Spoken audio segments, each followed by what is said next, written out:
Welcome to The Third Story. I'm Leo Sidran, coming to you today with a special episode. I do this every year in honor of my dad's birthday. I don't know when we started. Maybe he was turning 75, let's say. I don't know. But this year he turns 80, and I interview him every year for his birthday.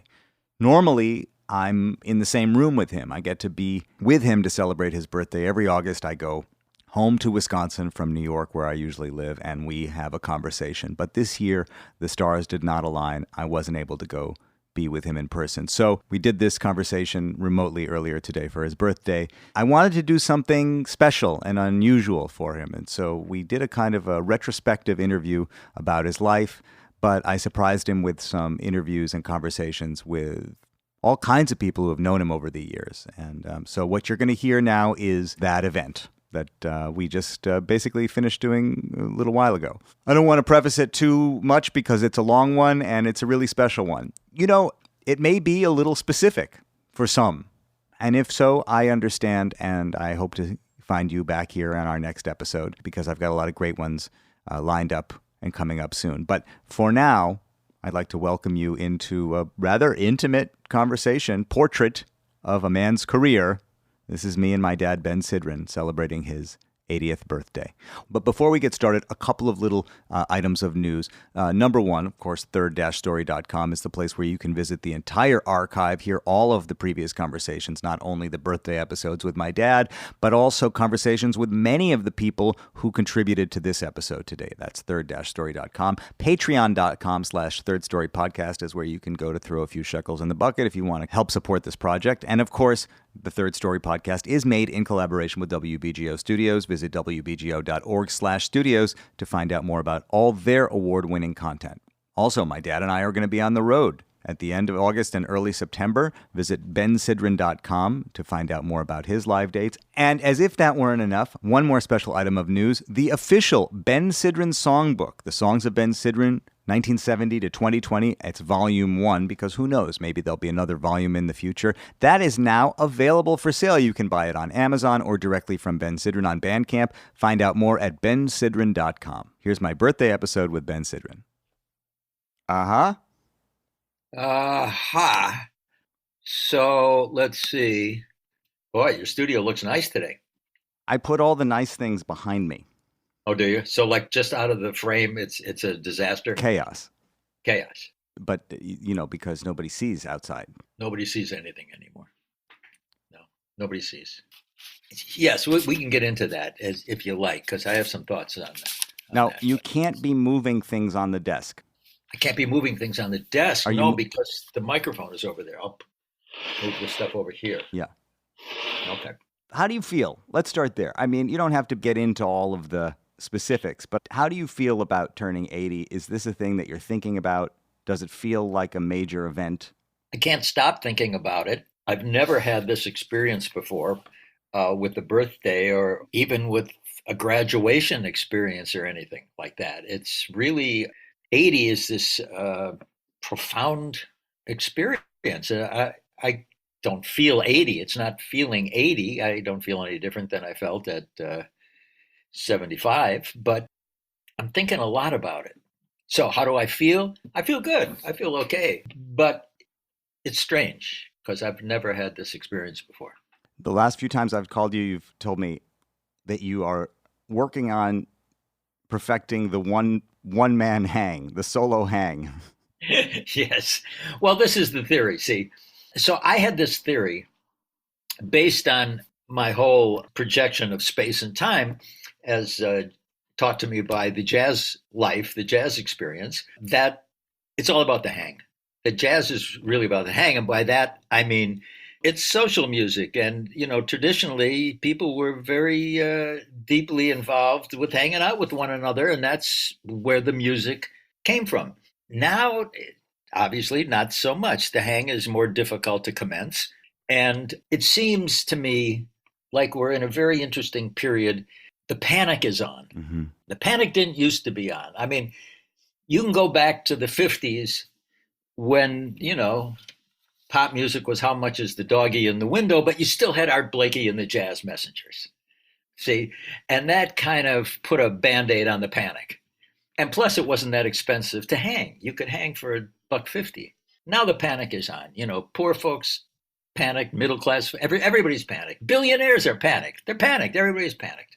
And obviously for good reason. I don't have to tell you the reasons. But. Well, yeah, there is that, right? There is also the sense that you were hanging, you have been hanging. Yes. You have been doing the hanging. Yes. During a period when there was a lot of fun to be had, and there was a lot of great stuff going on. Humor was really important. I mean, that's the main thing that I think separates us from them.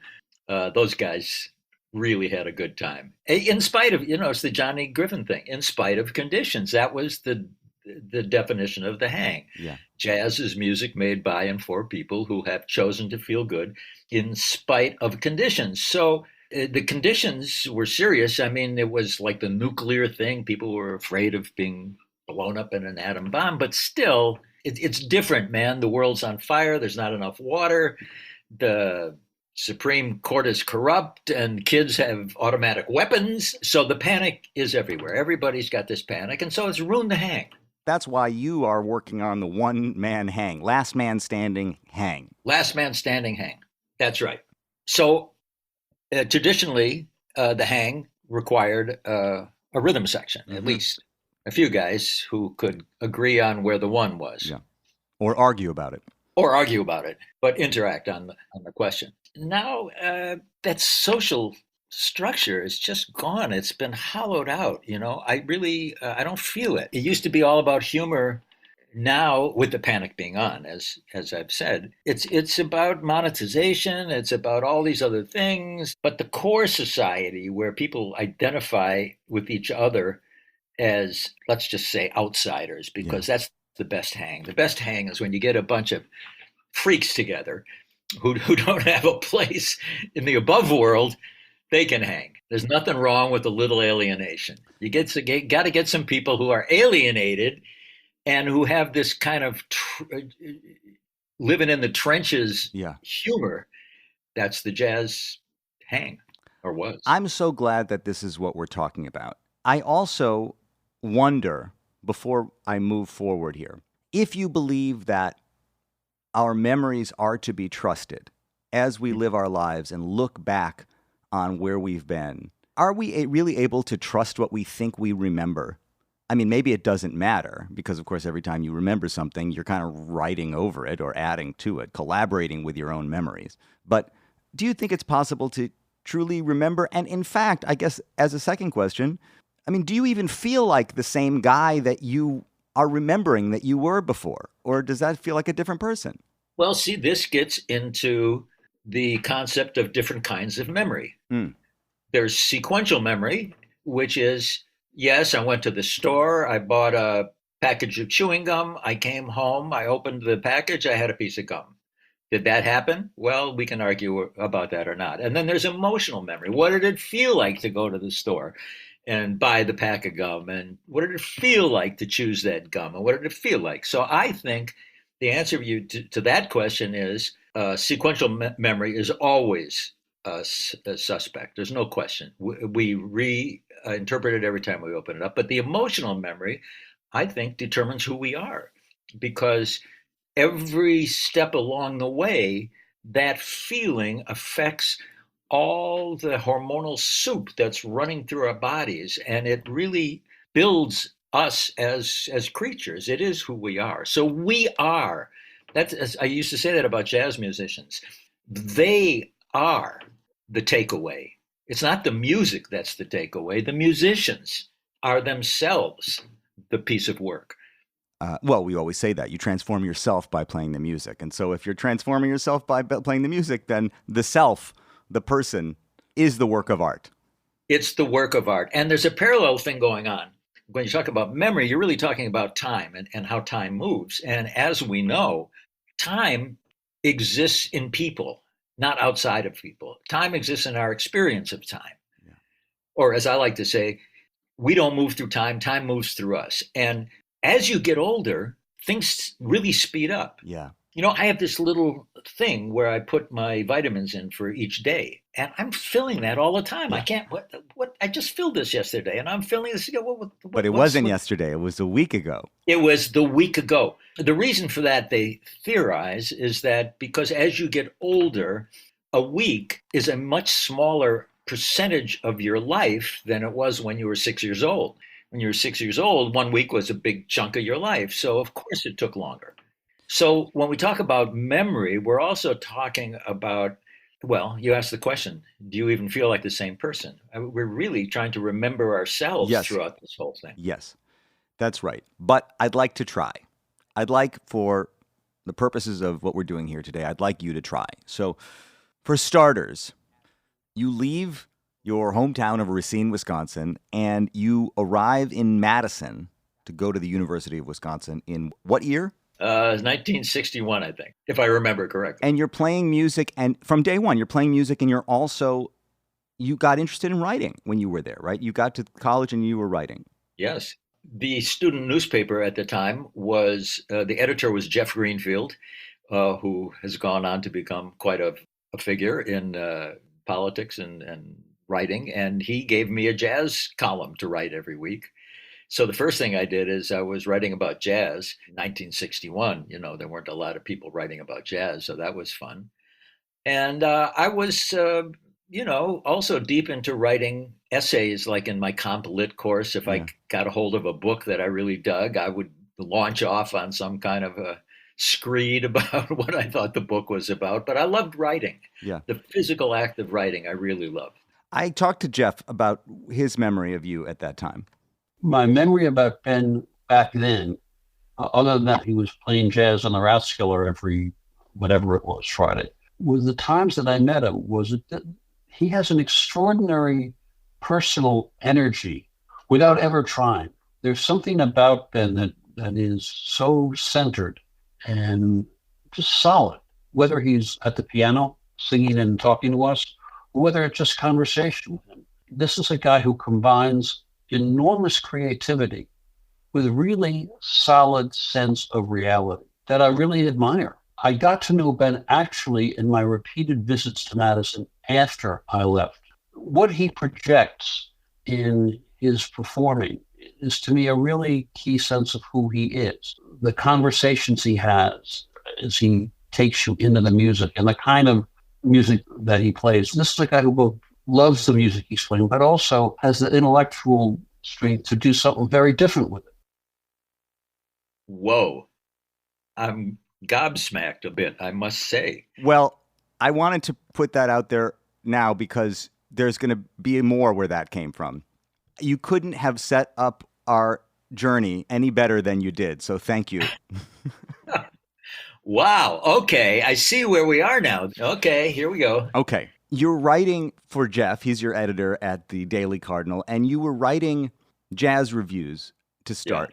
Yeah. One particular review you wrote, I think, really ultimately changed what would follow. You told me the story many times when I was young. You wrote about it in your book, and it's a review of a John Coltrane record. Yes, the Ballads record. So I was working at the record store at the time. And so I had access to all the records as they came out. And of course, this was 61, 62, 63, whatever, when all these unbelievable records were coming out. And Train at one point made a record, a ballads record. And I didn't honor it in my review. Let me put it that way. I was young. I was trying to fill up 750 words. And it's much easier to be snarky than it is to be sincere.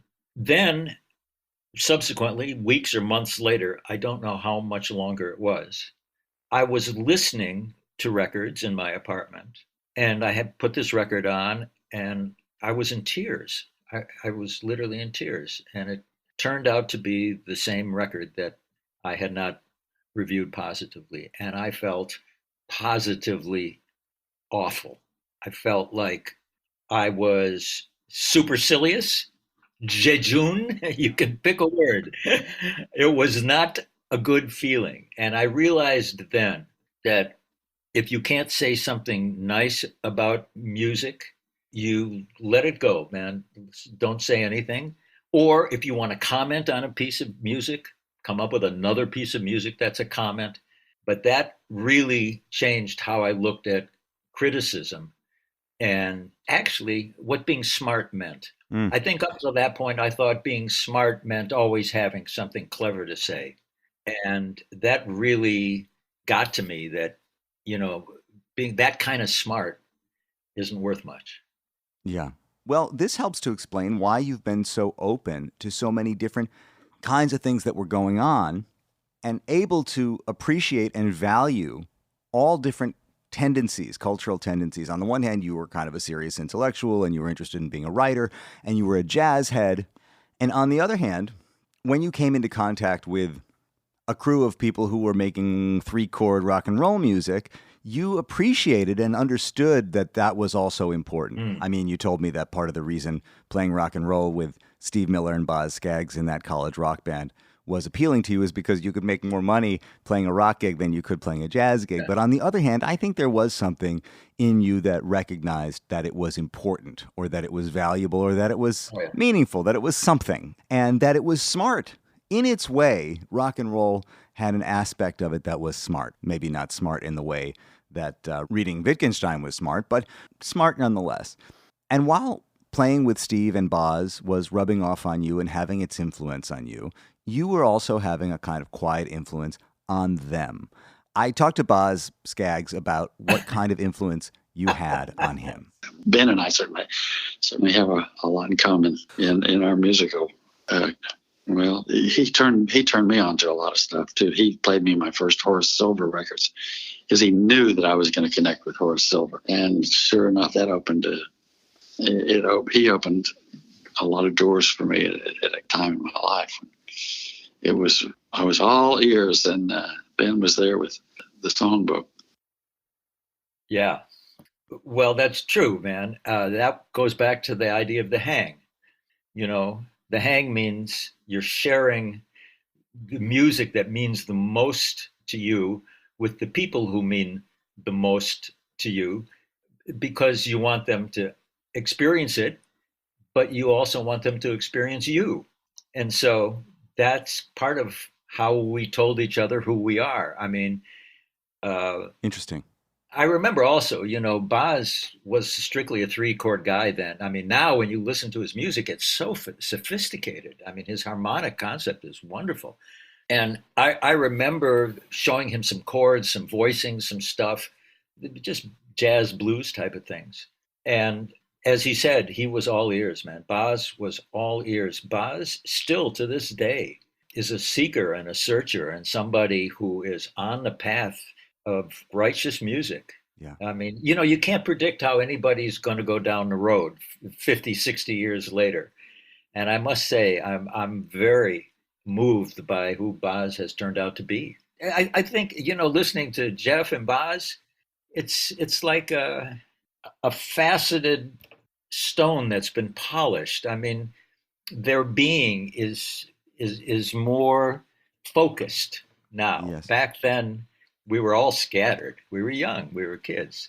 Yeah, you were kids, but you were doing incredible things. I mean, when I think about like how you and Boz and the Miller Band end up all over the world in LA and London and San Francisco, hanging with all these crazy characters, and I look back on it, you're 20 years old, 22 years old. I mean, you're just total kids.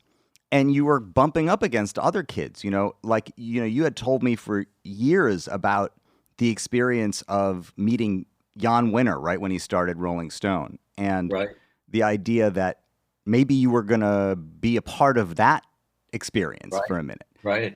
So I asked Jann what he remembered about that. My memories really are that Judy and my wife, Jane, hit it off really well. And they were always running around town doing little things that you do when you're 20 years old. And Ben and I were the kind of resident serious people.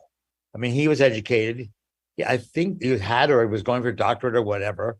And I was also, even though dropout, an intellectual type person like your dad. So I kind of, on that basis, we kind of formed a friendship along with the wives, and we got along great. Ben even at some point wrote a couple of things for Rolling Stone. I once did a demo with an artist named Sylvester. I saw the singer Sylvester, I thought was really good. And I just finished doing Boz's record. So I thought, well, I'm going to be a record producer or something like that.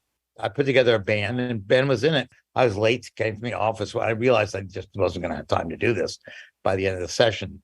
Ben was the professional, he was the most grown-up person in the room. Let's put it that way. We were kids. We were young. I mean, we think of ourselves still as being young in heart and spirit and thought. And I'm sure it's just true with your dad. We haven't changed our values, our thinking, our approach to life.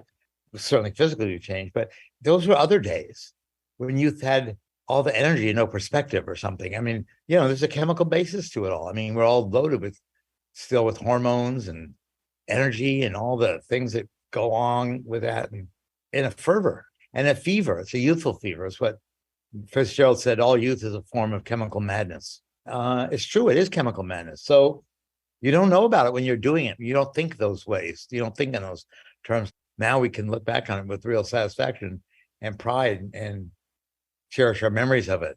Well, Leo, I'm not going to let this opportunity go to plug my book called Like a Rolling Stone, published last year by Little Brown, still available, now released in paperback and at airports everywhere. Fantastic. Well, I love what he said about being in a fever. Yeah. That's really, when I hear these voices now, there's no more fever. Mm-hmm.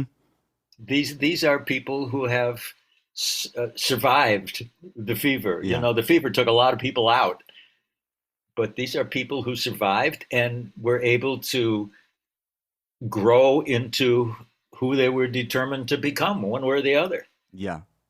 Nobody else knew how to package what we were in a fever about. I mean, we were just in a fever, and he was able to step back and look at it and see that there was a format that could be turned out every week. And I mean, Jann is legendary, man. As somebody who came out of that culture, saw it, and made history with it. What do you remember about your conversations with him about what you would do differently or what you would do if you were involved? Well, the main thing was when he was talking to me about joining Rolling Stone's staff. It happened after he was writing an advertisement kind of a thing for Pete Townsend and the Who. And one of the suggestions I had was, why don't you refer to him as Mr. Townsend? It would kind of show respect. And he liked that. That was, yeah. And he said, well, oh, yeah. So let me ask you, would you be interested in doing the review section? Would you be interested in handling the review section? And of course, I had that experience with the Coltrane record. And I said, well, I'd probably end all the reviews. I'd stop writing reviews entirely and, just talk about the good stuff. And that was kind of the end of the discussion. I mean, on the one hand, I still wanted to go back to do my PhD work. But on the other hand, I mean, the road for it, the reviews turned out to be one of the big features of Rolling Stone. People relied on them and looked at them, and all the musicians needed them, and it was a whole lever that was used constantly. But in my naivete, I have to say, see, this goes back to a conversation. I once had a conversation with Glyn Johns about commercial music. I was in England. We were making a record with Steve Miller, and I must have said something about doing something for good reasons rather than commercial reasons. Huh. That's where I probably was coming from. And Glyn really took offense. He said, what's wrong with being commercial? What's wrong with being successful? I think he might have even said, you Americans. Yeah, right. Something like that. And that really stuck with me because in England, they hadn't gotten so hung up on this idea of, I think it came out of the beatnik culture. I think it was a Kerouacian thing. Right. You didn't collaborate with the man, and there was something righteous about being down on your luck of the people that way. But they certainly didn't have it in England, and it took me a while to come to terms with that concept. I mean, today I'm still not 100% good with commercialism. I think commercialism really can water down the work. Well, you might be unresolved about commercialism, but you have maintained a friendship with Glyn Johns, and we spoke about it yesterday.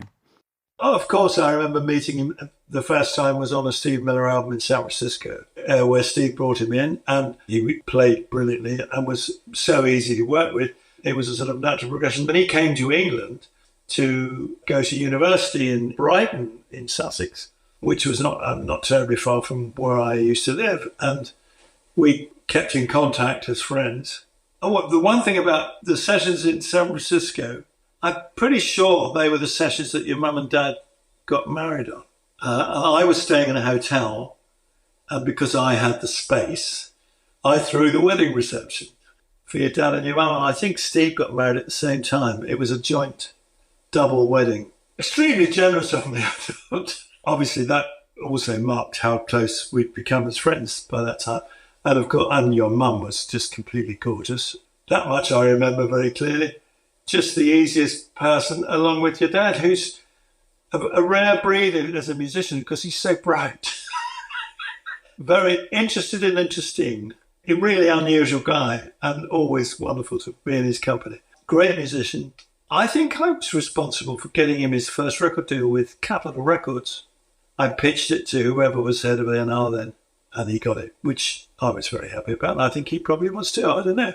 I rented a house in the Valley. I know that my son Ethan was 3 months old or something like that. So it's 50. Ethan just had his birthday. So it's 54 years ago. And Ben asked if he and Judy could share the house with me because they wanted a house in LA. We shared a house, yeah. That's how much I thought of the pair, obviously. Yeah. Well, that is interesting. I mean, talk about memory. So what I remember is I met Glyn in London at Olympic Studios in 1967 and had that conversation actually about commercial music in 67. And Judy and I got married in 69 in San Francisco. And that is exactly right. We had a double wedding with Steve Miller and his then 16-year-old bride. And we did share a house in LA in 71, I think it was. So here's a classic example of time being compressed and memory being accurate in terms of emotional content. There it is, because what he said is absolutely correct. It's just the timeline that I experience is not the timeline he experienced. But Glyn was always a guiding light, man. He was, you talk about the adult in the room. Yeah. I think he was born. Yeah, he was born an adult. He was always confident in himself and his taste. And that was a very important lesson to see somebody, you know, he was something of a musician himself, but he never had a qualms about saying what he felt musically, even though he was not an accomplished musician. And you can see in the Peter Jackson documentary on the Beatles, there's a scene with Glyn sitting next to McCartney as McCartney's writing a song. I forget what song it was, but one of the great McCartney songs. And Glyn is commenting on where the bridge should go or something. I thought, oh my God, you know, that's just who Glyn is. He's the adult in any room, man, and very impressive. Glyn got you your first deal. You've told the story in your book. You told it this yes. great lunch that you went to where you got signed. Artie Mogul signed you on his way out the door. Yes. And you made a record on Capitol. You moved from LA back to Madison. And, you know, you set up your life in Madison.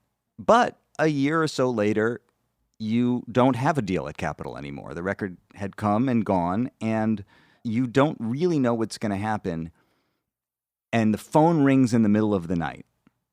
And it's Bob Krasnow. Bob Krasnow, a legendary record man with a new label that he was running with his friend Tommy LaPuma. Bob Krasnow was at Michael Cuscuna's house. Michael Cuscuna was a DJ in New York at the time, had my Capitol record, had played it for him. Krasnow, who had a full head of steam, said, Ben, I've been all over the world looking for somebody to sign, and I want to sign you. What do I have to do to sign you? And I don't know. In my recollection, I hope I said, call me tomorrow, but Yeah. I'm sure I didn't. Yeah. I'm sure I said, who? What? What I always loved about that is the idea that you had happened, that you had started to resonate on some level, and that just by making this quirky record that you made at Capitol, that was kind of at the time a hybrid jazz rock record, whatever, that the people that were there to receive it would receive it. And I always heard that Kraz and Cuscuna were together that night. So I asked Cuscuna when he first learned about you and what that experience was like. I was on WPLJ, and Ann Sternberg was our music director. And she and I went up to the Beacon for some show or something. And Ben was there, and she knew Ben. And she said, oh, you got to meet this guy. He's right in sync with everything you do and think. So that's how Ben and I met. And we stayed in touch. I think he mentioned early on that Sonny Clark was his favorite pianist. And at that point, I knew I had a comrade for life. And, then we just kept bumping into each other, working together on different kinds of projects and spent a life on and off together. Leo, you have totally knocked me out. I'm sorry. I just have to say it. This is, there used to be a show on television called This Is Your Life with Bob Edwards. I know. But it was nowhere near as hip as what you put together. That's fantastic. Yeah. So Bob Krasnow signed you to this label, Blue Thumb. And so even though you were living in Madison, you had this kind of foothold on the West Coast. Blue Thumb was in L.A., right? So you were going out to L.A. You were making records in the Midwest. You were making a lot of records, and you made a record in Madison. You made a record in Chicago, but you were also out in L.A. And that opened up some nice relationships. I mean, you started to meet people that would accompany you through the journey. Do you have any memories of being invited into sessions to play on somebody else's records? The day I met Tommy LaPuma at the Blue Thumb office, he was producing Phil Upchurch. And Phil Upchurch being this brilliant, legendary Chicago guitar player, bass player. He played bass with Jimmy Reed. Imagine. Played bass with, he was with the Staples Singers when they were doing pure gospel. Tommy invited me to the session, and I think it might have been the first time I ever hung with Tommy. I mean, Tommy LaPuma, man, was so easy to be with. So I just fell in with him and went along to the studio, and I wound up sitting at the B3 organ recording this fantastic tune that Arthur Adams wrote and playing with Phil Upchurch. It was like, and the rhythm section, I think it was Harvey Mason. It was all these monster LA cats. And here I come tooling in from Madison, Wisconsin just to say hi. I don't know what to say. I'm running out of. No, you're doing great, man. Thank you. Just stay with me. Stay on this ride with me, man. Stay there. Stay there. This is an example of a memories aligning nicely, because this is what Upchurch remembers about it. I remember Tommy LaPuma saying, you got to check out Ben Sidran. He needs to be on this record. A record that Tommy was producing on me. And that's how it got started. And we've been hanging out pretty tough musically and friend-wise, brothers in love ever since. When I heard Phil, he called me so beautifully the other night, and I heard his voice. I asked him, are you still playing? He said, no. I said, why not? He said, I always told myself that when it was diminishing below a certain level, I'd put the guitar down, and I can't play like I used to, so I'm not doing it anymore. Oh, my goodness. Well, that is one courageous mofo, man. I never would have thought that Phil would stop playing. He was always, the leader of the pack when it came to grooving. He was one of the first cats who, now you and a bunch of people can cut a demo by yourself. But back when Phil was doing it 50 years ago, nobody else was doing it. And his demos were just spectacular. But, it goes back to the thing that we started saying, that it's the person that is the work of art. Yes. Boy, that is so on time, man. That is so on time. That's exactly right. He made a work of art named Phil Upchurch. He did that.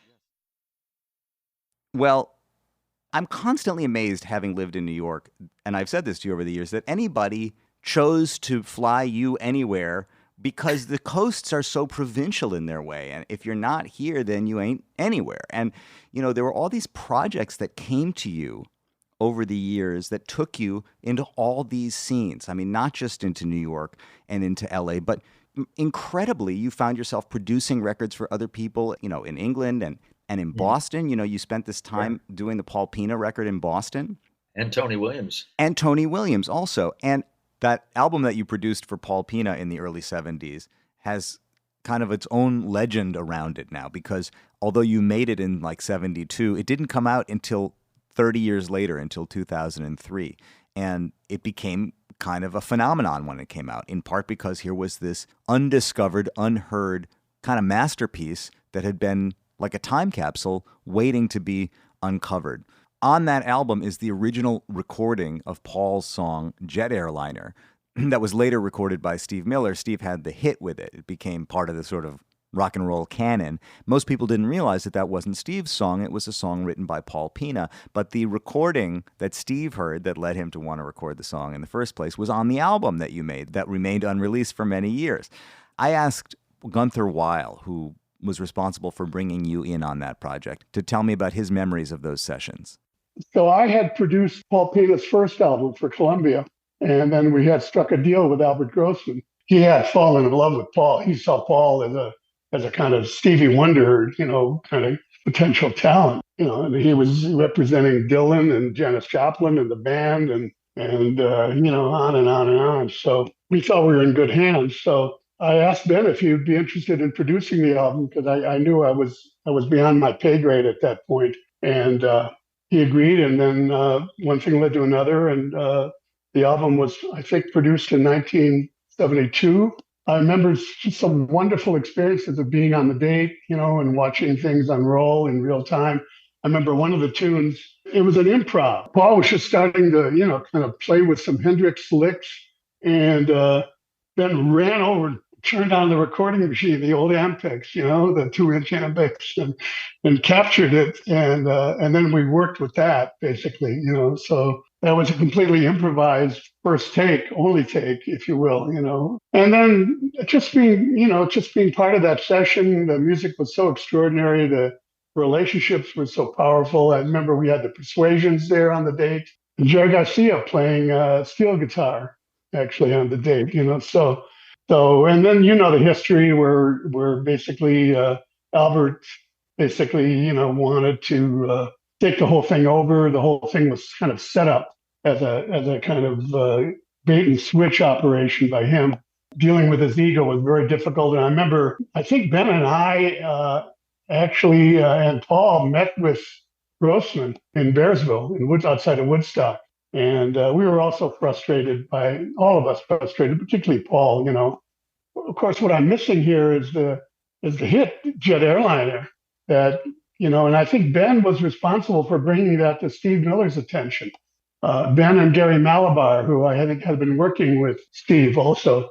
Ben and Gary brought, one or both of them brought the cassette of the album to Miller, and he seized on Jet Airliner, and then one thing led to another, and I had to kind of negotiate publishing rights with Miller, but it all worked out, basically, So Paul was actually given a lifeline of revenue, which kept him going for years and years. Of course, that tune was a platinum song. Basically, it's part of the American Rock and Roll Songbook. Everybody knows it. I hold him very much in my heart as a dear friend and colleague and just a wonderful fellow traveler. That's true. There was a tune that came out of me running over and hitting record while the cats were just out in the room fooling around. What I love about that is that one of your sort of catchphrases, mantras, whatever, philosophies, in fact, over time, and in talking about the relationship between technology and music in the 20th century, is the difference between capturing music and manufacturing music. And Gunther uses the expression, he captured it. He ran over to the machine to capture it. And I thought that really tracks with everything that you have come to care about when it comes to making records, that we're going to capture this now. I never thought of that, but that's exactly right. That's exactly right. That was a captured moment. My response was unconscious and instantaneous. I mean, I heard what was going on in the studio, and I just threw myself at the machine and hit the red button. Those sessions were like that, actually. Paul Pino was a phenomenon, and everybody around him felt it. Yeah. Steve Miller heard the cassette because the next thing I produced was this record for Steve called Journey from Eden. And I definitely showed up in LA. We did it at Capitol, I guess, with the cassette of Paul Pino's record. At that time, thinking that it was going to come out. I mean, we thought this record was so good that it was going to make Paul, and we were so proud of it. Yeah, of course. And we didn't know it was going to be 28 years before it was released. And I'm sure I played it for Steve with that sense of, dig this. Dig me now. Dig me now. You dug me then. Dig me now. And instead, he just said, I'll take that. He just bought it. I'll have that. Well, in fact, he cut Jet Airliner almost exactly the way Paul did, except he changed some of the words. Like Paul said, sitting in this jet airliner, just about to go insane, and I'm thinking about jumping out the door. And Steve changed it to, and I'm thinking about my home. And he changed a bunch of other parts of the song, so it became a little more user-friendly and not as dark, because Paul Pino was one dark cat, man. And Gunther, aside from being involved in the record, he was, his advisor at Harvard was Tim Leary, and he was an editor in a book called The Psychedelic Reader with Tim Leary. He was there, I think, when Tim Leary gave Charlie Mingus LSD or something. He told me that story this morning. He did. That's funny. Gunther was a fellow traveler, man. And that's what he called you. That's what I love, that he closed his memory of you by saying he's just a great fellow traveler. That's what these people are, man. These are a bunch of travelers bumping into each other on the road. That's what I've been feeling talking to all these people from your life, is that they're travelers. This is interesting. When I talked to Mark Maron years ago, the first time, halfway through the conversation, he said to me, "Oh, I get it. You just wanted to be a guy." Yeah. I said, "Yeah, Mark, that's what it was." Yeah. I didn't care. The famous thing didn't enter into it, this, that, and then I just wanted to be a guy.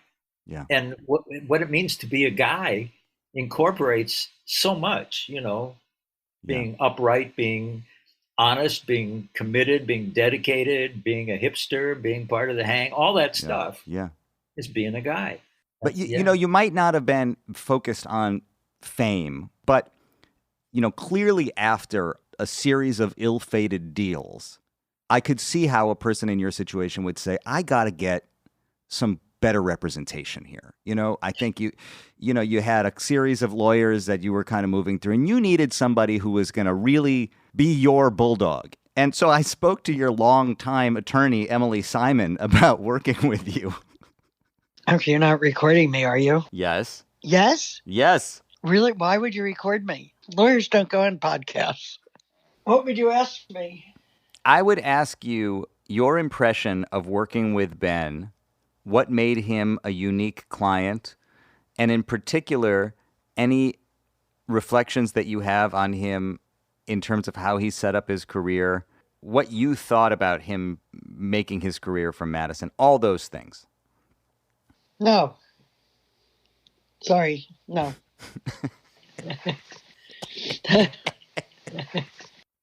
She refused to answer the question, Ben. That's your attorney. She won't even admit that she ever worked for you. That's a good attorney. That's what you needed, is an attorney like that. Well, I will say that when she was doing the negotiation with Tommy LaPuma when I was signing to Horizon Records, Tommy called me up after talking to her and said, "Your attorney just rode in on a horse with a bandana around her mouth and called that a negotiation." Yeah. I said, "I'm glad to hear that. Thank you, Tommy." Well, that is funny. That is funny. So she wouldn't say anything. Won't talk about it. Not on the record. Nope. Not going to do it. I like that. I respect her. Moving on. Yeah. There's so many aspects of it, and there's so many areas that we can go into. But I think that you started to really embrace not being in New York and not being in LA, and embraced the Midwestern thing and found ways to recognize talent and value that was close by. You made a lot of records at Paragon in Chicago. And then at some point, rather than going south, you decided that you would take that 4.5, 5-hour drive north on the regular. I'm talking about, of course, the Minneapolis scene that you fell into in the 80s. Yeah, fantastic scene. You know, the scene in London in the late 60s was a spectacular scene at Olympic Studios with Glenn. And the scene in LA with Tommy and Upchurch and those cats was a fantastic scene. But the scene in Minneapolis was right up there with those scenes. It was so deep and so profound. What made it what it was it's kind of isolated up there. You know, you're up there in the Northwoods. There's a thriving Black community with great musicians, obviously everybody knows, and a long, deep tradition of white jazz musicians, Black jazz musicians. I mean, great music community. The communities are small enough that everybody played together.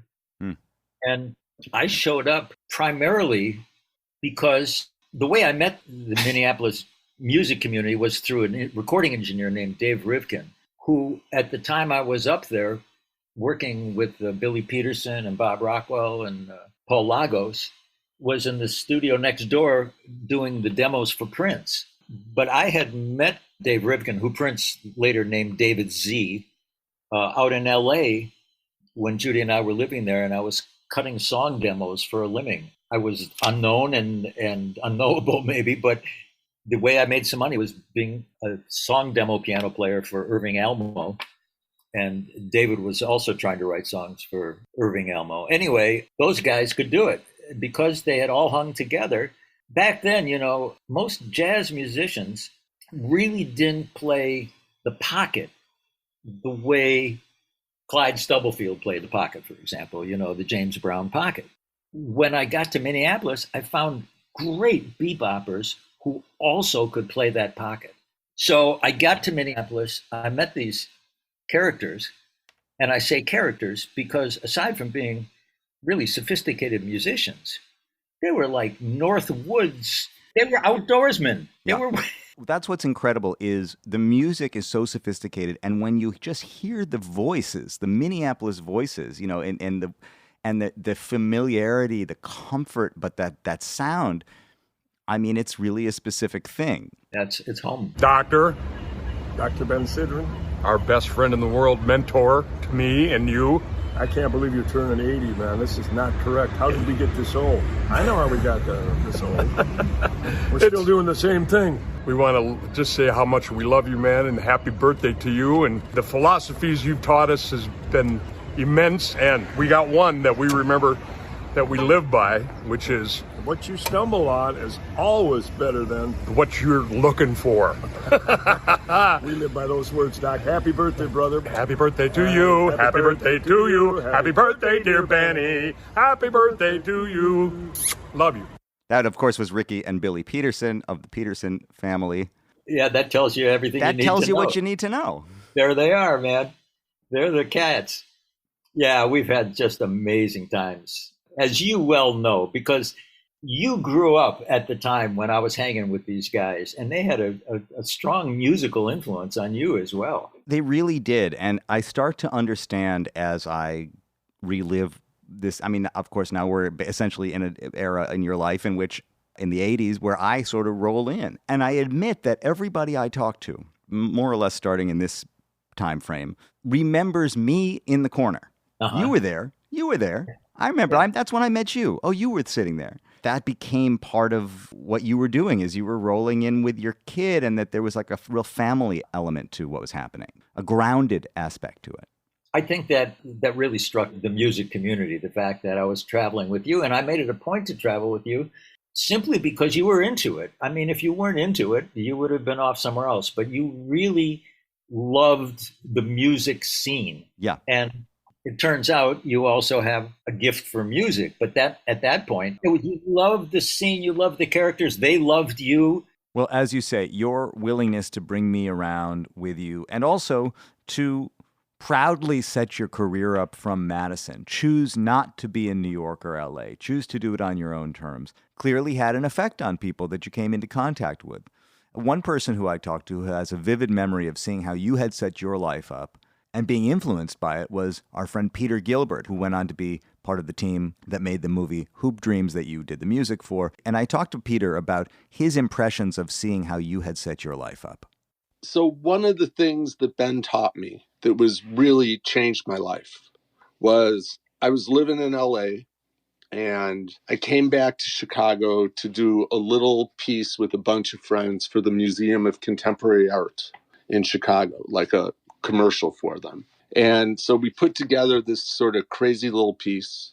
And I went up to Madison and I reconnected with your dad after not seeing him for a couple of years, 3-4 years. That's when I met you. You were in the studio, and watching him just do this incredibly great 30-second piece of music for this crazy sort of experimental piece that we did for the Museum of Contemporary Art. And he's in Madison. I was telling him I hate LA. And he was basically like, you don't have to live in LA to do what you want to do. And it was like, bam, that was it. And I actually didn't go back to LA from Chicago. I just stayed. It was sort of like you can plant your flag wherever you want and make work that brings you joy. And that really changed my life. I mean, there wouldn't have been the friendships in Chicago I have. There wouldn't have been Hoop Dreams. There wouldn't have been all those different kinds of things that I did if I hadn't come back here. Just to see the whole thing, you know, your mom, you, the whole scene, it just made me like, no, this is what I'm going to do. Wow. There wouldn't have been Hoop Dreams. That's where I think this idea of to the other guy, you're the other guy kept coming up in my mind. Like, we experience our lives through our filter. That was something that happened to you. Peter came to Madison and you made the music. And in your experience of it, it was a thing that you did. Yes. In his experience of it, it's something that happened to him. Yes. And it affected him. Yes. To the other guy, you're the other guy. That's right. It's part of what we always say, which is all our best efforts got us right here. All the little decisions that we made, all the way from the beginning to now, got us here. And if any one of those little decisions had been different, we would not be here. So all our living life is a testament to the person we are. I mean, it literally is. It tells you, you look at somebody's life, it tells you who they are. Mm-hmm. Yeah. It's like they always say, you know, character is action. You know, without that, there's no story. Character is action, exactly. So the way we behave towards others, when we choose to raise our hands and speak up, when we choose to stay silent, that all contributes to our character. And it reminds me of an anecdote. Of course, you've already talked about how going all the way back to 1961 or 1962, when you wrote a bad review of a John Coltrane record, you became very sensitive to the idea of criticism. And you had to confront that when it came to your own career from time to time when you got reviewed. There's one particular story that I remember about an especially harsh review that you received and how you dealt with it. You know what I'm talking about? Yeah. Yeah, it was in the USA Today. And it was written by a friend of mine, Neil Tesser, who put a list together of, I think, the 5 worst records of the year 1985. And my record on the cool side was one of them.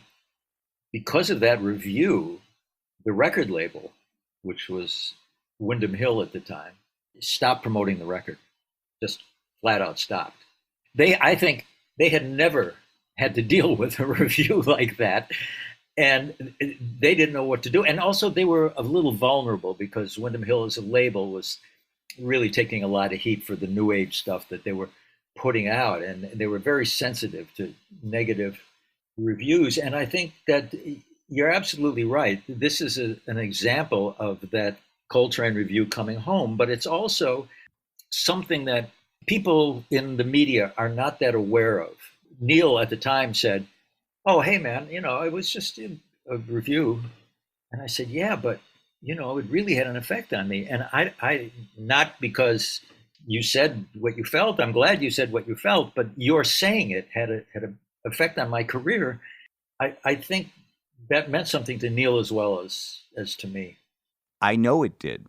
And it's a great example of how character is action and how a friendship actually was kind of built out of that experience. As a journalist, my respect for Ben is off the charts. I mean, a man of great wisdom. You know, I think Ben is a sage. I love this guy if he was my brother, not least because he set me straight years ago when I wrote something unnecessarily critical of one of his records. And he called me up and said, "What are you doing?" And I looked at it and said, there's real people behind this. I can't review this music the way people review movies, where you criticize something and 100 people get to all laugh about it on their way to the bank. These are human beings. And that kind of Siskel Ebert thumbs up, thumbs down is not the right approach to reviewing this music. And it was that comment from your dad that turned me around. But I've told him this several times, how much that meant to me, and to understand that perspective. Once that happened, and then, of course, as he became more and more of the person he is now, my appreciation just continued to grow, obviously.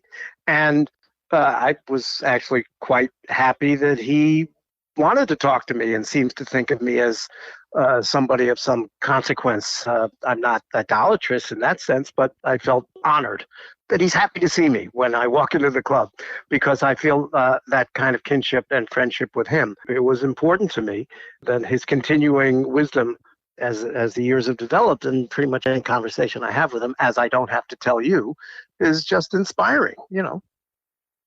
Yeah, I am glad every time Neil walks into the club. It's always great to see him. And he's a hell of a writer and a very sweet man.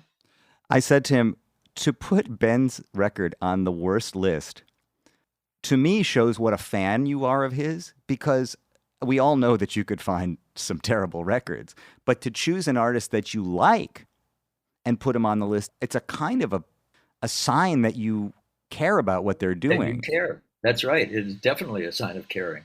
Of course. Yeah. And I think from a critical point of view, that may be what was animating that. But again, the idea that you don't necessarily take into consideration, this is somebody's career that's going to be affected by it. And of course, you ended up writing a song about critics and yes, and yes, that's true. That's true. My critic song. That's the song that really iced it with Windham Hill. Yeah. Because whereas Neil Tesser didn't like my record, Leonard Feather, who was the jazz critic, didn't like my song about critics. He took it personally, as did almost every critic. Sure. Mike Swerin didn't like it. And I was frankly surprised, because in my head, I draw a line between journalists and critics. I think a critic is set up to impose their value systems in a very brief way, thumbs up, thumbs down. And a journalist is there to contextualize what you're hearing and tell you why it's this, why it's that, as opposed to a critic saying, well, why it's not this. Right. This is what I wanted, and it didn't fulfill that need. But I guess, I was not sensitive to the fact that these people made their living being critics, and I was calling them out. So there it is. Hearing you frame this conversation around how that ongoing tension between criticism and journalism was playing out while you were on the Windham Hill label is very interesting to me, because as it turns out, while your song critics might have iced the deal with that label, at that same time, it was Windham Hill that put you in touch with VH1, suggested you as a guest host for a new show that they were putting together at VH1 called New Visions. And that led to another chapter in your career as a journalist. I talked to our friend Mike Simon, who was your producer of New Visions, and he told me how that all came together. Well, the first show I ever finagled into producing was a show called New Visions. This was back in late '87 at VH1. I'd been there about a year. And it was a new age music show. We started getting musicians to host it. And some were really good, and some were musicians who should be playing and not hosting a TV show. Was his label Windham Hill for like a minute? Yes. Okay, so it was Windham Hill, which at that point had a lot of new age music artist, and they had Ben, and I guess some other jazz stuff. They told me about him, and this was before you could just Google people. But I stumbled across his NPR show, and I go, "Oh, he's great. He can come. Oh, he plays music too. This guy also plays. So fantastic!" And he came on, and I guess this was late '87. We so instantly connected. There was just like this thing where you meet someone and you feel like you've known them, where you clearly have not known them, but I just felt that way with him. And it was this really like magical show, and it just worked. And I remember going to management at VH1, and I convinced them we need a regular host, we can still musician guest, but this guy is absolutely perfect. He knows jazz, he's on a new age label, he knows rock, if we ever get like into that. And then they said, great, but we can't pay him. I go, well, okay, I don't know if he'll do it if you can't pay him, So I said, well, you have to pay. I said, you have to figure out something. Ben said, if I do 4 shows, I come and, stay for a couple of days and do 4 shows and then find a hotel deal and an airline deal. So he was put up, we would pay 4 shows at once. And then there was an airline called Midwest Express, who somehow the CEO loved Ben. Like everyone I ever ran into in life, they loved Ben. So I'm going, okay, well, can you give him free flights? So we got that. We brought in a stylist. I remember they got him like a cool purple suit, which was really good. They got him, in fact, a really cool like jacket. So jackets back then had shoulder pads, like these ridiculous sized shoulder pads, a brown one, and it didn't fit him, so I took it. We had an amazing time. I consider working with your dad one of the absolute highlights of my career. I love your dad. We had a grand old time. We had a great small little studio and a really fun crew. And it was and no executives bothering. I don't think they even knew what we were doing or when we were doing it. I'm having Sun Ra sit on the floor of a studio with weird yellow lighting, and he's just talking and like, yeah, we just put on Sunday night. It's fun. There was definitely things he did, which he did in song as well, always on the borderline of funny, just to know that the funny is there. That's it. Yeah, we had a great time doing that show. And I think he's right. I don't think VH1 even knew we were doing the show. The Sun Ra thing was great. I actually booked Sun Ra. He had booked Don Cherry before that or somebody. I said, well, Sun Ra, these astral orchestra, and we got Sun Ra on there, and I was interviewing him, and he's telling me he's from Venus, and we're talking about Venus, and so and then he starts to play. We have the performance section, so Sun Ra is playing, and I hear in my headphones Mike say, "Okay, we're going to commercials. Tell Sun Ra to wrap it up." I said, "I'm not telling Sun Ra to wrap it up. Nobody's going to tell Sun Ra to wrap it up." So he said, well, okay, well, I'm going to commercial. I said, fine, you go to commercial. He went to commercial. He came back out of commercial. Sun Ra was still playing, worked just great. No problem. This is something that's always been the case with jazz.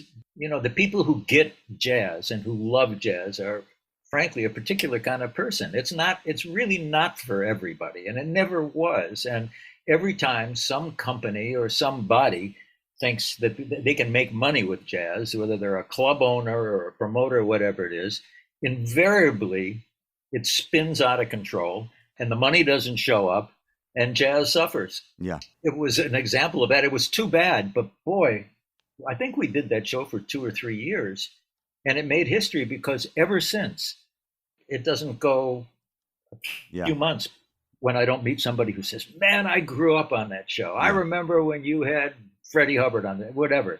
That show meant a lot to jazz people. Nonetheless, your time with Windham Hill came to an end. It did indeed. Yes, it did. You had basically been owning your own masters for a while already, but that was the label that contextualized you. You were a free agent. You're out there, and you're not really sure what the next kind of record you're going to make is. And what happens? What happens is I decide to take a chance and go into business with my friend Nobu Yoshinari in Japan and start a record label. Is that what you're talking about? I said, let's start a new label. What I suggested was for him to do whatever he wanted to do. I didn't ask for him to come up with jazz material or any pop material or anything specific. I just wanted him to do what he wanted to do. So that's what I said. I think that's when I went to Madison for the first time, around that time. And Ben drove me around, and we talked about the name for the label. But then we decided on Go Jazz because it sounded simple enough for people to understand. And at the same time, it has this strong message as a new label, Go Jazz. Ben suggested for me to be one of the producers, as, you know, I should be credited as a producer. But I said, no, I'm just lucky so-and-so being around. And he invited me to some of the recordings in the States, in New York or in LA. I was just watching, you know, sitting in the studio, watching him work the production, talking to musicians. It's all an educational process for me. And at the same time, he gave me a chance to meet all these great musicians. Everything he says is so philosophical, and sometimes it's, to me, it's the Zen philosophy, Ben's Zen. Nobu Yoshinari, a great gentleman, and frankly, a man who gave me the opportunity to not only continue to make the records I wanted to make, but to offer the same opportunity to great musicians who I knew who didn't have a chance. And one of them was Bob Malik, one of the greatest tenor players I ever met. And I was able to make records with Bob and Georgie Fame. I mean, Georgie Fame, absolutely the greatest musician. I mean, clearly the greatest singer, but one of the greatest musicians I ever worked with. Everything he did from the first moment he walks into a room is correct and musical. And yeah, I can't thank Nobu enough. Nobu and you start a label, and he basically says, make whatever records you want to make. And so now you're out in the world, and you're not, anywhere you go, you're not just there for the gig. You're also there potentially because you could sign somebody. You could literally be at the end of the earth and find somebody that you want to work with. And of course, they refer to Perth, Australia as the end of the earth. And that is where you met Georgie Fame. It was a pivotal meeting. I was working in Perth at the Perth Festival, and Ben came in because he was in the same festival the following week. And so our paths crossed. And we were staying in a hotel, the same hotel in Perth, although we hadn't met at this time. And I got a phone call from Ben saying he was in the hotel. He just arrived in Perth and he was going to be, can we meet? So I said, yeah. So downstairs I went, and then we had a nice long conversation. And that was the birth of his concept of the Go Jazz, or my involvement in the Go Jazz recordings, really. He said he'd like to do an album if I'd like to do it. I said, yeah. I said, what kind of album? He said, anything you like. It's the perfect reply, really. And that was the beginning of the date we did the Cool Cat Blues album, which was obviously very well received around the world. And that was the start of a close and continuing relationship with Ben. I heard of Ben first from our mutual friend Glyn Johns. When Glyn was producing or engineering and sometimes producing some of my earlier recordings. In fact, he did my very first recording with my own band in London. Glyn said to me, like, had I ever heard of Ben? And I hadn't at that time. And so he introduced me to Ben's music, basically. So I'm glad that the old man is catching me up. I was 80 in June. You know, it's been a very important item in my life, especially since we started recording together and the trips we had to Japan and all the gigs we did around America. It's been a great privilege to know him. And also, I just wanted to say, I haven't made this public knowledge at all yet. I haven't even told my sons. But as and when I kick the bucket, I want somebody to recite the lyrics to Don't Cry for No Hipster at my funeral. I think it's one of the greatest poems ever written. Yeah. Well, that is high praise, man. That is a high honor to hear Georgie Fame say that my song "Don't Cry for No Hipster" meant that much to him. And of course, he's the perfect hipster.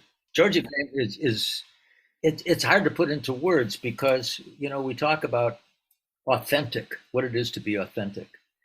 And these days, maybe it doesn't mean as much as it used to. It used to be a huge thing to find the authentic self. Georgie Fame is the most authentic self I've ever run into.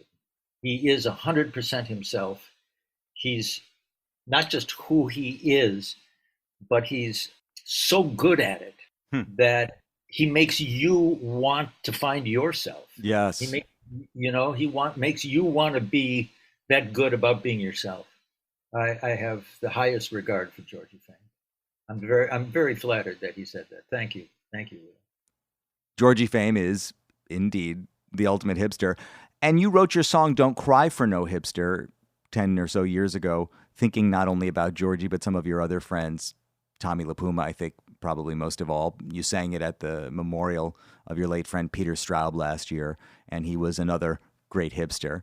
As it turns out, people thought of you as a hipster all along the way as well. I talked to Janis Siegel about her early impressions of you, and that's how she referred to you. My first recollection of Ben was through his music, was through his writing. He did this cool lyric to Charlie Parker's Moose the Mooch, and I loved it so much. So that was my first awareness, I think, of Ben. He had the hipster's demeanor going on. Thanks. A lot of humor and just fun. Anyway, you went to Perth, Australia, and you met Georgie Fame, and you signed him and made a handful of records with him, and you made a few Phil Upchurch records, and you found characters from all over the world. Yes. And you used your position as a label owner to make a record that probably would never have gotten made if you hadn't been the label. It's your Jewish record, Life's a Lesson, a record of Hebrew liturgical music performed by Jewish jazz musicians. And really, that was the project that sort of launched you on your Jewish journey that culminated with the book There Was a Fire that you wrote. But my memory of those sessions, because I attended quite a few of them, was watching you and the great Gil Goldstein as he orchestrated and arranged these tunes. And I had a conversation with Gil Goldstein, Ben, that you got to hear. Did you? I was always aware of Ben as I was coming up in college at Berkeley. I heard his name. I knew he was super versatile, that he was a jazz guy and a rock guy, and he did kind of everything. And he was a smart guy. I knew all those things about him. And I just kind of watched him from a distance. The first thing that I lined up with him on was Michael Frank's record, Dragonfly Summer. When that happened, that confluence came together, I said, I've arrived. That was my arrival in music. I was so honored to be on a record that he produced, and I produced a couple tracks. And then that he called me to arrange the things on Life's a Lesson. He encouraged me to do some of my favorite arrangements that I've ever done, like the Kol Nidra with Lou Soloff and Liebman and Mike Richmond. I mean, that was just some... Getting a little teary. You're like Barbara Walters. You make people cry.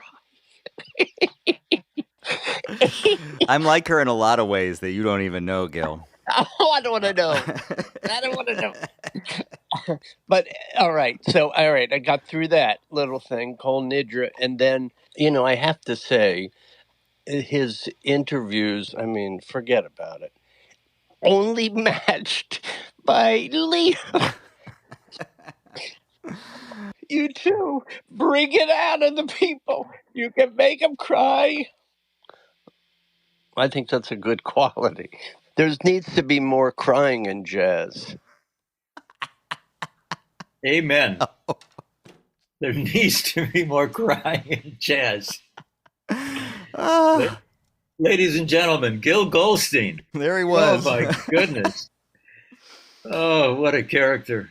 Man, this is wonderful. We're going on and on here. I bet half the people who started with us are gone now, but I don't care. I don't care either. Maybe in the intro I'll say this one is maybe not for everyone, but it has to be done here. Because this had to be done once. Yeah, it has to be done once. You're turning 80, and it's today, and that's what we're doing. You want to hear a few more voices? Oh, I would love to. This is just a thrill, Leo. I can't tell you what this is like. I'm glad to hear it. Okay, I enter the scene at a certain point, and I get involved. I get to produce these records, and I got to go out on the road with you every year, and we started doing, 60 dates a year or something. We go to Europe for 2 months at a time, and after a while, it was established that we would take our quartet. We would be generally Bill Peterson playing bass and Bob Rockwell on saxophone. So here's what Bob Rockwell has to say Bob Rockwell, about you. ladies and gentlemen. Okay. First of all, he's one of the best band leaders I've worked with. He treats you fucking fair as a sideman. Who else would bring you sushi to your motel room before the gig? All right. Then another thing I want to say is he's one of the most intense, goal-oriented people in my life, really, man, and a cat who follows through. He's inspirational. If he's got an idea, he's going to do it, and he'll go all the way, man. He gives 100%. Okay, that's kind of that. And then I think he's just such an original dude, man. And, you hear him play piano. He's a bebopper. And I'll tell you, man, most of the time we'd be playing those gigs, and Leo, we played several hundred, I think. Well, he's playing bebop. He don't repeat himself. I just respect this cat. I love this cat, man. He's given so much to me. I had some down times, man. He was cool with it. All that stuff with him, man. Just to hang out with him on the road. Oh, here's one of my favorite things, man. You be in a bad situation in an airport or someplace where it's just like everything's crashing, right? My favorite sentence is, he turns around to me and says, Bob, all of our very best efforts got us here. Is that enough? Because I go on and on, man. What your dad means to me, man, and as a friend, and respecting. I had to fade him out because there was no stopping him. There was no stopping Bob. Well, Bob is a bebopper, as Phil Woods said, down to his socks. One of the deepest roadmen we've ever met. And he made it a point to inculcate you in the road ethic. And he took it upon himself as an obligation to make sure you knew what was expected of a sideman on the road, how to comport yourself. And he did it out of love, but he didn't spare any harsh words. He told you in no uncertain terms what was expected of a jazz musician. And that's how much respect he has for a jazz musician. And you would find it necessary to pass that on. And at the same time, the greats have a way of making you feel that it's okay to be you. There may be some specifics that they want, but in general, my takeaway was always, it's okay to be you, and you spend so much time all over the world working with these great cats, and yet you bring the same expectation and dynamic and energy, whether or not you're playing with young musicians that you meet in Madison or cats on the road. And that's why I wanted to talk to our friend Luca Patnaud about what it's like to play with you, because, he was my friend in college and we played music together, and you've continued to play with him in Madison over the years. And so I thought, well, what is it like for him to work with you, And so I liked what he said. I would say one of the best aspects of being able to play with him is that he always wants you to be you. He's got you there on the gig because of who you are and what you do. he's not kind of one of those band leaders who's like who's got some sort of preconceived idea and wants you to fit into this thing. It's like, no, man, I brought you to be you. So you go ahead and get down and do your thing. And that type of freedom is fantastic because that's really what it's all about.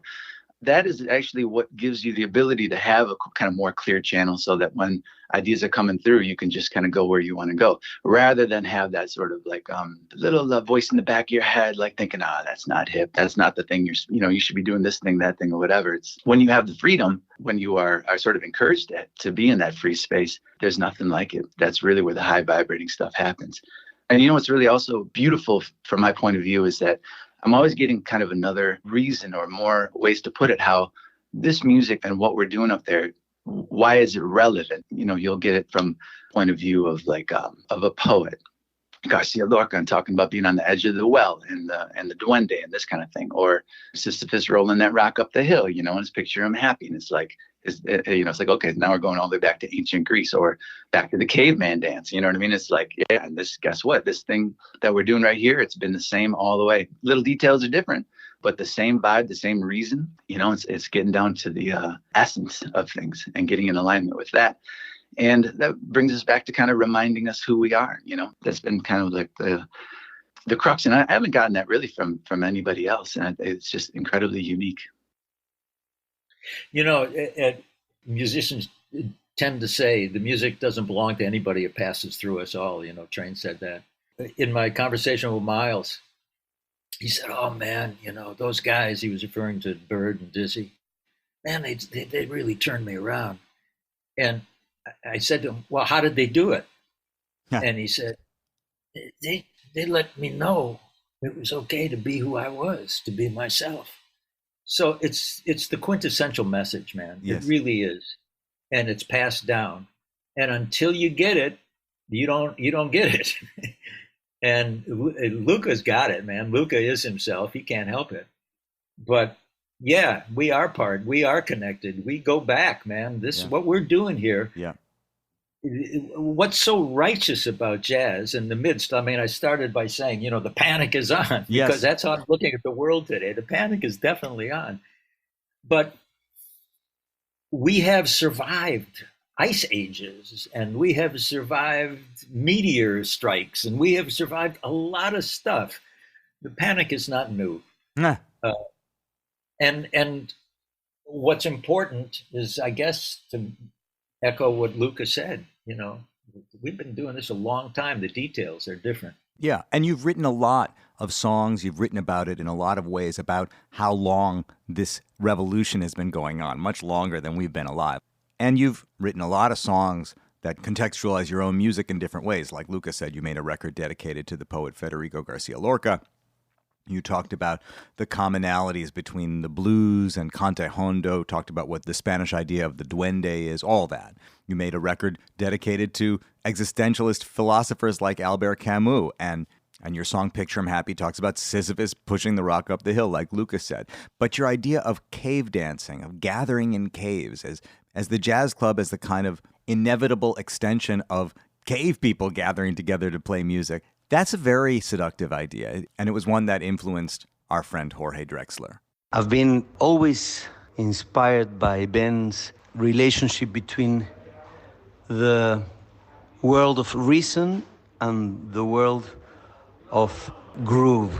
How you can match together reasoning and grooving, and how you connect the rhythm with the anthropologist side of the music. In particular, I made a whole record called Bailar en la Cueva, Cave Dancing, that we recorded in Colombia.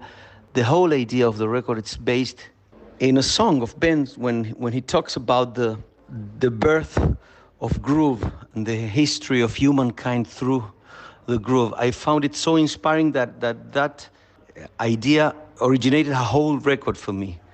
We've been working together a lot. I had the enormous privilege of playing with him many concerts in the States. We recorded together in Spain. We played together in many places. We wrote songs together. Se va, se fue. We recorded Most Allison's songs in my record, Amar la Trama. Every time I needed some inspiration, I would listen to Ben's spoken word over rhythm and find whatever I was looking for there already. Jorge Drexler, my man. Well, I think Jorge is one of the greatest songwriters ever. In my mind, I can still see doing the cave dance song at the Cafe Central in Madrid and looking over and down the steps into the back room. Jorge's sitting on those steps 2 feet from your bass drum, staring at me. I remember that. One of the great takeaways, I think, of the Jorge interactions is that it's not that he's not aware of jazz on some level. He's aware of it in the same way that he's aware of the Goldberg variations and tango and all kinds of things. It's just part of the language, and Paul McCartney, it's part of the language of music for him. But he's not a jazz guy. And yet he saw something that you were doing and recognized its kind of universality and the value of it, and he recognized what part of it would apply to what he's doing, In fact, he became a jazz guy in some ways by doing that, by learning how to integrate some of what you do into his world. Yeah, I'm sure Jorge got to experience that playing with you and me. That's what you and me have. We have something together that we have fortunately never picked apart, because there's something going on there that's very organic and very powerful. And people recognize it from all walks of the musical life. That is the deal. That's the real deal, whatever that thing is. Ben, we're coming to the end of our journey here today, and I've saved for my kind of closing number to you a ballad. It's always nice to close with a tearjerker, and your favorite chick singer, Joy Dragland, who I met in college. We made records together as the band Joy and the Boys. She sang with you. We went on tour with her in Europe and in Japan. She is in many ways responsible for me and Amanda being together. She has basically become a member of the family. She's prepared something for you. Dear Ben, where do I begin?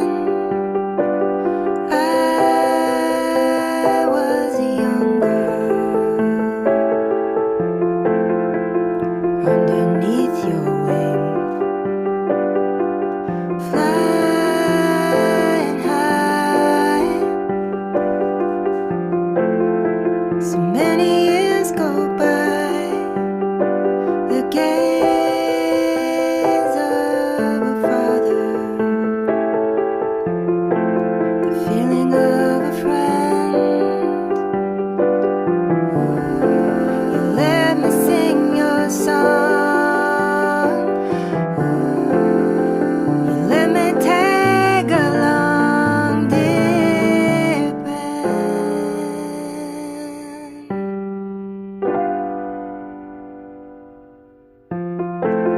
grateful, grateful, grateful, grateful.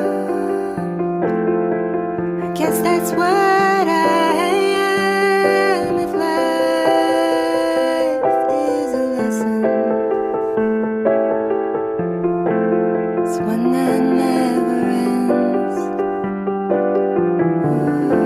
You let me sing your song, you let me tag along, dear Ben.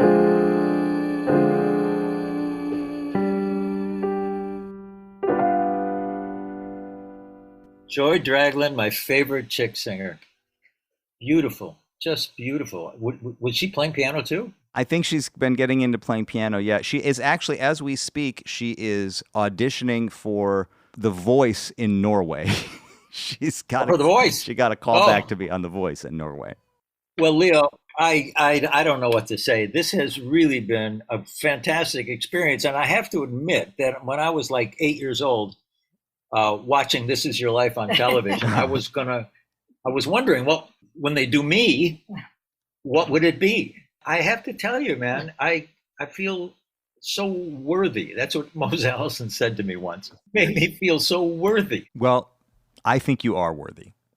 I love you. I'm sad that I'm not with you today to celebrate your birthday in person. And so I'm glad that I was able to put something together in tribute for you today. And actually, we're not even done because there are a handful of birthday greetings and messages from friends, various friends that I want you to hear, and I'll just let them roll here at the end of the episode. So here are your birthday greetings.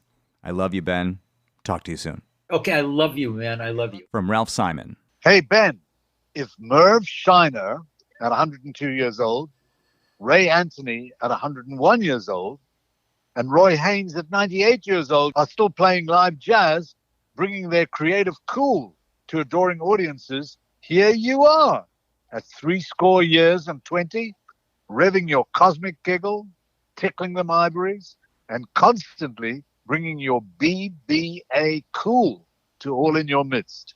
So keep on keeping on so you can emulate the trio above. Hey, Ben, don't count the candles. Count the cumulative mature joy and creative camaraderie. And then it's a 1, 2, 3, and HBD Ben. From JJ Telesforo. Hi, Ben. How are you? I hope everything goes well. So today is an important day for you, for your family, for me, and for all the wonderful tribe of musicians and music fans from all over the world. Today, I have the desire to thank you, but not for the incredible adventures we have shared since 1988 when you performed with your band in my TV show, Doc, you remember? And I don't want to thank you for the countless conversations about music and life, the recording projects, the concerts around the world with your Go Jazz All-Stars. And I don't want to thank you for the unforgettable moments lived with Jon Hendricks, Clark Terry, Bob Berg, Tommy Lee Puma, Phil Woods, and Clyde Stubblefield, and neither for the endless night laughs with intellectuals like Schipani and Rodolfo Lagana. I want to thank you for the future, man, for the future things that I'm sure you will do, and maybe we will do together. Soon, I hope. Because from you, I learned to believe in dreams, to live, sometimes to survive, in the beauty of art and music with one foot on the ground and one dancing in the air. You are a prodigious blend of professional rigor filtered by joy and a deep sense of humor. So, a more unique than rare human being. And when I'll be 80, if I get there, now I know perfectly what I want to become. I want to be a Ben Sidran. Okay, sorry, I was almost forgetting the most important thing. Happy birthday from the deep of my heart, Ben. I love you and I miss you so much. Your brother, JJ. Ciao. This is a message for the wonderful and great and generous Ben Sidran for his birthday from Bill McHenry. I said it before, but now it's in public. Thank you so much for not only letting me be a member of your group, but allowing me the same setting and gracious setting that you already provided in the past for people like Blue Mitchell and Woody Shaw. They gave me these incredible examples of how well that could be done, and letting me try to live up to that every night in whatever way is just naturally possible and in front of me with what you and the band provides. And it's a little different every night, and it's real and in the moment, and every note counts and every beat counts, and I feel it when that happens. And what a joy. That is my favorite kind of way to play, and I owe you so much for that. And it's such a pleasure and a privilege. And aside from that, just the time spending with you and talking with you, your company is so rich and your family is so wonderful. It's been a pleasure and a joy knowing you. And, I don't wish this on everybody at your age, but I hope you live for a lot more years, and I hope it's in happy health and vitality. And we get to share more of this, the beautiful part of the earth together, because you really highlight that with how you are and the music you make. So thank you. Happy birthday. Keep it going. Love to the family. And sorry if it's too long, Leo. From Rick Margitza.